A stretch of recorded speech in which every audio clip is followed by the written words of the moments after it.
Hey guys, here's a tip for you. If you think of somebody, if they're on your mind and you haven't been in touch with them for some time, pick up that phone and make that call. You would be surprised the amount of times they say, I was just thinking of you. That actually happens. It used to happen to me in my business career, and the amount of times that a sale resulted just from that phone call because an instinct had kicked in. And if I hadn't have acted on it, perhaps my competitor would have called in the interim and I could have lost the business. Anyway, I'm not here to lecture. People don't like lecturing. I was told that once on radio and it stuck with me.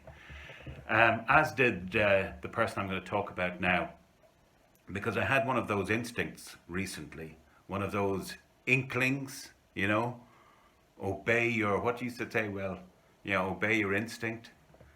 And I thought of somebody. Oh, I've just spotted my little, excuse me, pussy. She's under the table. She's afraid of me. We've two cats, a studio cat, and then we've got this little, hello. She doesn't like me. Where was I? Yeah. I had a hunch recently, and that sounds like a chocolate bar, doesn't it? Get yourself a hunch. I thought about a guy who I'd met many moons ago, a very impressive man, because I was in this kind of thing as to people who have impressed me over the years. Not just the usual kind of the superstar stuff. I'm talking about people in business, people in the day-to-day. This guy used to drive up to this shitty little industrial estate I worked out of. And I was in IT at the time, IT sales. I did pretty well out of it. And there was this individual used to arrive up in a beautiful sports car. I think it was like one of these fancy Toyotas. Now, it wasn't your BMW or, it was one of those Japanese brands, but it was a sexy looking beast, right? And he would always, I got to know the guy over a period of time, and he'd change his laptops, every 18 months, 2 years or whatever, but he always went for quality, and he'd always go for top of the range, and I always tried to oblige him. And we got to know each other, and I got talking to him one day, on a one-to-one, and I just said, Jerry, what's the story with you? You're dynamic. How do you maintain this level of energy? And instead of saying something like Class A drugs, he was very, he was a lovely guy. And he just leveled with me. He said,